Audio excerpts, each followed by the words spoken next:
All right, welcome to our newspaper review. Today, so many stories will be making the headlines because of the weekend. And of course, we have a guest in the studio who is going to help us do justice to all this. He's no other person than Mr. Paulson Okeke, who is a media practitioner. Mr. Paulson, we're glad to have you in the studio this morning. Good morning, viewers. You're welcome to the program. All right, let's quickly look at the stories making the headlines on our ABS website this morning. The first one says, Anambra State government to enforce ban on street trading and hawking. Church honors Mrs. Obiano with title of Diamond Mummy. And of course, Modern Sunday, Mother's task on child upbringing. Actually, when I was beginning, I said we are still basking in the euphoria of Modern Sunday celebrations. All right, let's roll. Yeah, I'm interested in Anambra bans street trading and hawking because it has been a major challenge here. Every corner, everywhere is market. People don't do any other thing other than get a tray, get a barrow, begin to hawk on the road. They don't care about the problem and the dangers of hawking on the road. So if the government, but then there has been this ban, it has been existing, but you know here, some of the time there are laws that we don't enforce. And because we don't enforce it, people take it for granted. So I'll be very glad if government comes out strongly now to enforce such laws because the dangers associated with street trading is so much. So much. Yeah. And what do you say to a governor's wife bagging that? Congratulations. Yeah, I must High Excellency, congratulations because the challenges of motherhood is so much that whenever somebody does well and is recognized, we should congratulate that person. So I tell High Excellency, congratulations, a big one too. And maybe not just her, and other women, especially those of them that celebrated Mother's Sunday yesterday. She got it on behalf of other women. No, other women. The High Excellency is the symbol of women of Anambra State. Okay. So whenever women of Anambra State are mentioned, High Excellency takes #1 position. Let's take you back a bit to the street ban on street trading and hawking. Okay. You actually said that you want the government to come hard on the law. What happens to the people? How would they take it? The whole thing. No, the truth here is that we always dwell on sentiments. People will ask you, "Can you chocolate maybe?" So is the answer to it is to go and hawk on the road? What if a vehicle, trailer, all these articulated vehicles loses control and crashes on them? So we don't think about that. We only think about Kedipi Choko, maybe let us go and hawk on the road. Seriously, what is happening in Anambra State, at times you go to other states, you don't see such things happening, honestly speaking. Imo State, for instance, I know because it's a place I'm very conversant with. People don't hawk on the streets. All right, we'll still get back to that. Let's move to other papers now. We have what is it called? The Orient Daily. The Orient Daily. We have the Feeders. All right, let's begin with the Feeders newspaper. All right, go on. Okay, Feeders newspaper, we have a banner headline there, Anambra A School, not sacked. Obiano said that. And then we also have down there, autonomy, Bishop Ezuka forgives support. With the rider condemns assault on Archbishop Obinna, cautions on hate speech bill. The headline, Anambra A School not sacked. I say for once, people should begin to take government for what government says. This issue was quite misinterpreted. Like people were asking me, has the ESCO been started? I said no, except you don't read the memo, where people were asked to prepare a handover note. Prepare a handover note does not mean you are sacked. Yes. All right. So people called me from Lagos, from Abuja, what is happening? I said no, the ESCO is still intact, but the governor only asked them, prepare a handover note, which does not mean you are sacked. So it is quite misinterpreted. All right, let's quickly go one, to the other paper, which is the Orient Daily. Yes, and I have the Orient Daily. And the banner headline on the Orient Daily this morning says, "Release Kanu or expect more civil disobedience." And this one is coming from IPOB. And then down here I have another one that says, "Federal government releases national grains to cost cherries." These are the two major headlines we're going to look at from Orient Dailies. "Release Kanu, expect more civil disobedience." And IPOB is threatening. How do you see that one? It's the call for release of Kanu or expect more civil disobedience. For once, I'm not a fan of Nnamdi Kanu. So what I said might not be palatable to some people. But if releasing Kanu will still put us where we were before, causing tensions here and there, please let them hold him and we have our peace. But if releasing him, we just release him, he comes back and stay and does his things quietly, let them release him. So it is either way. It is either way. And then federal government releases national grains to cost. Oh, yeah. National grain, at least when government releases national grain, it will solve some problems of hunger here and there. We've been having, there's hunger in the land, you know. So at times, the release of grains is kind of a palliative measure to solve some problems, because in the National Reserve, we have some grains stored in silos in various parts of the country. At situations like this, federal government is called upon to release some grains, beans, maize, rice, and so on, and circulate it so that people could access them. And of course, to ameliorate the sufferings of the masses. Yeah, all right, let's quickly move to the Sun newspapers. This one says, "Police snap headsman over multiple murders." Headsman, suspect allegedly killed 16 persons in Plateau. This one, Okorocha draws battle line with Catholic priests. Beer cigarettes to cost more. Let's take it from there. Beer cigarettes to cost more to consumers. So please let it cost more, honestly, because if it does, there will be increase in taxes. Then smokers will change certain habits. So if beer and cigarettes will cost more, let it cost.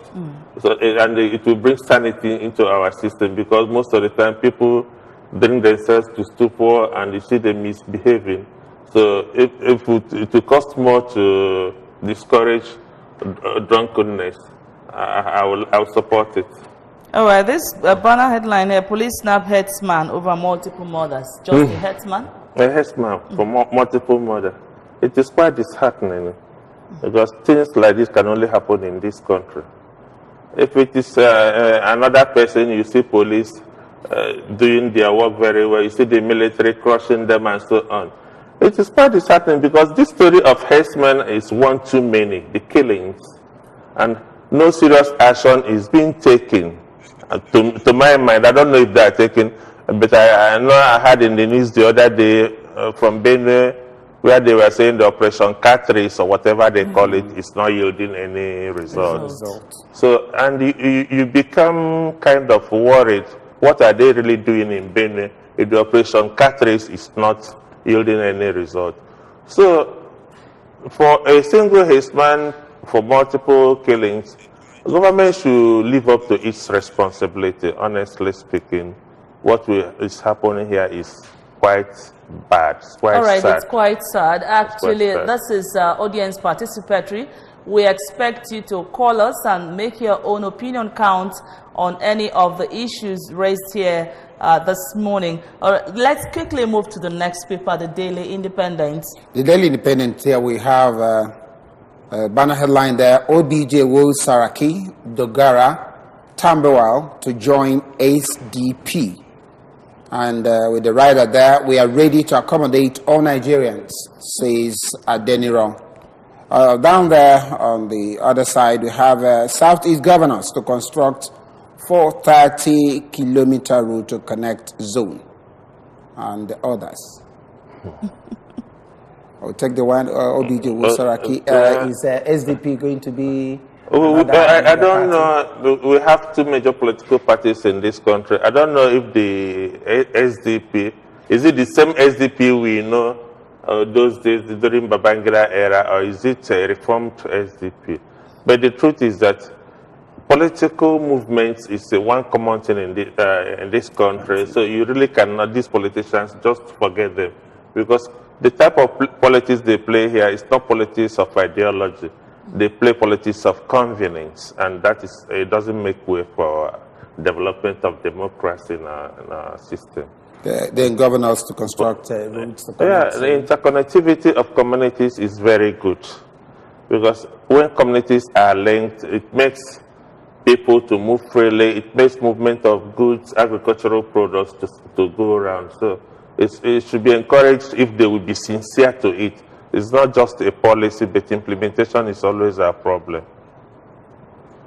All right, I think we have to move over to the Punch newspapers now. IJ?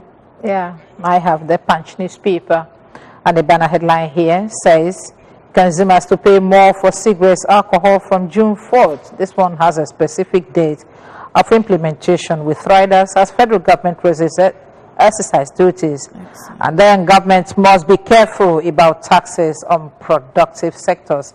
It's coming from ICCI. Well, while we have looked at this one, but while we are still talking about ban on this, we'll have, if you look at the picture by your left side, you see an accident that occurred there, and they said drunk motorist kills 4, injures 6 in Lekki toll gate crash. 16, please. Injures 16 in Lekki toll gate crash. And perhaps that's why the ban on cigarettes and alcohol is coming at this time.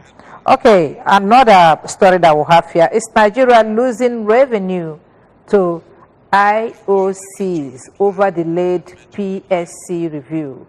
Nigeria losing revenue to IOCs over delayed PSC review. That's the much we'll take from. All right, I think we have to, let's take this banner headlines, with the clips we just watched. I think that's actually what prompted the government to come out to say that we're going to ban or to increase tariffs on cigarettes. On cigarettes and that. But I said it earlier. If increasing tariff on these products will discourage people from much consumption, we know the dangers of cigarette smoking, the health hazard, and we know the dangers of alcoholism, especially to motorists. So why must we encourage people to continue? We should come out with policies that will make people to drop the habit. 2 nights ago, I was following one man behind who was, when I was driving home in the night, and come and see the man there. The man was dead drunk and he was on steering wheel. I was praying, let him just fall into a gutter and remain there, rather than going and crush people. So such policy on drunkenness will be very good. Very good. All right, let's take, we have the last paper, but not the least this morning, The Guardian. Theophilus. The Guardian newspaper, the banner headline there says, Okeke denies calling for military coup. The rider APC under fire over economy. NDIC to probe banks as fraud cases rise. Laws hits 2.37 billion naira. I thought of Okeke Kweremadu, some time ago he said something that if, and then people are now trying to say that he's calling for a military intervention. It's always a problem when people are unable to understand your mind, what you actually have in mind when you make a particular statement. It will give them room to go and interpret it in their own way. And of course, nobody will go into your mind to know what you have in your mind. That's why I think it's important for you to really know how to the important thing is to follow your lips. When somebody says something, try to follow what the person said. You don't just try to input something on somebody, trying to make unnecessary deductions from what I have said. Perhaps because you are looking for a way to No, because Okeke Kweremadu is a beneficiary of the present arrangement. So why would he call for a military coup? I think he was actually saying that if things continue the way they are, That's you what don't I mean when I guarantee said that these guys are not coming back. If things continue the way they are. So what is actually saying is calling for change. Yes. Simple. What is actually saying, let's change this pattern, let's change this system. It's not working. If things continue to work this way, it will not help us. And these are the things that we have seen in the past that people are not that are made the military, yeah, of course. So that what is happening in this country now has happened in the past, and that was what lent credence to the advent of military coup. In the first military coup, they cited corruption. Second military coup, they cited corruption, and so on. And that same corruption is still here now. So, I think we have to take this one, NDIC, to probe banks as fraud cases rise. Because in the other paper, the Daily Independent, that's the same stories there. Banks staff stole 12.01 billion naira in 2017. What's your take on that? Come again. Banks staff stole 12.01 billion naira in 2017, and the Guardian has it that NDIC is to probe banks as fraud cases rise. Loss hits 2.37 billion naira. Yeah, it is very necessary. In our banking sector, we need sanitization. Serious one. Because the NDIC as a regulatory agency will keep on asking, what are they really doing? If they don't check activities in the banking industry, because it's their major responsibility to do so, not just the CBN. So at times, you see some of these fraud cases in the banks, the bank staff, they monitor people's accounts, and some of the time they discover somebody is dead, and before the relatives they could come, they have just done away with the money. It's true. So these are some of the things they do. At times they take advantage of people's ignorance, maybe of your relatives who have huge money in their banks because you don't know. They siphon the money. Some of these young men and ladies and so on.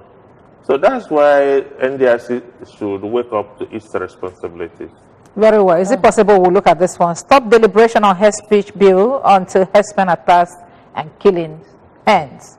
Stop deliberation on hate speech bill until herdsmen attacks and killing ends. No, hate speech, we should continue on the deliberation.